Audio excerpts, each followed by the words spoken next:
Salut. Donc là, on est donc dans mon champ de maïs, hein. Alors, petit essai quand même, 2021, on va continuer. Les essais de Cédric, hein. Ouais. Ouais. Donc là, en fait, vous voyez, on est tout simplement la limite où vous avez le striptil et où, entre guillemets, il n'y a rien eu. C'est tout simplement cette partie-là, une pointe. C'est-à-dire que le champ ici, c'est un champ compliqué qui n'est pas rectangle du tout, qui penche beaucoup en bas.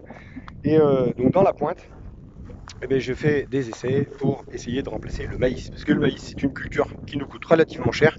Et si on n'a pas d'irrigation, c'est une culture qui devient de plus en plus risquée. Voilà, parce que c'est une culture qui est assez performante, le maïs, faut pas dire. Par contre, sans irrigation, on prend quand même des risques. Et ça peut nous coûter cher.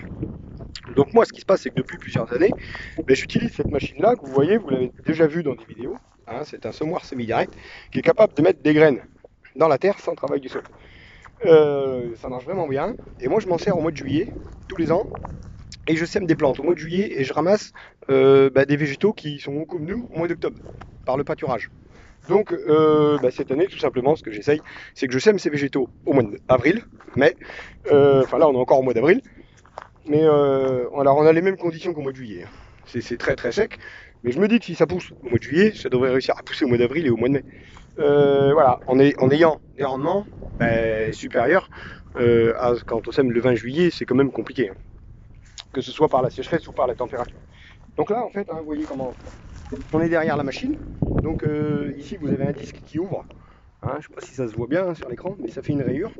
Et puis cette rayure, on met des graines et la roue qui est ici referme. C'est-à-dire qu'une fois que la machine est passée, vous voyez, on ne voit pas grand-chose. Voilà. Donc ça, hein, l'objectif de ces techniques-là, c'est vraiment d'être capable de mettre des graines dans la terre, mais sans abîmer le sol et surtout sans le faire sécher. Parce que là, même qu'on le fait pas sécher, il est déjà sec. Donc on verra bien. Et puis, petite particularité pour empiler les essais, comme c'est une pointe et que c'est compliqué d'y venir avec du matériel, je vais en profiter pour semer une prairie à la volée avec du trèfle d'Alexandrie qui lui devrait peut-être pousser un peu cet été. Et puis après, on verra. Voilà, mais je pense que pour l'installation de la prairie, voilà, je vais juste la semer demain matin à la volée comme ça. Et après, on passe le rouleau. Voilà. Bon, écoutez, maintenant vous savez tout sur mes cultures de printemps, hein. Moi, je vous dis à bientôt. Salut, salut!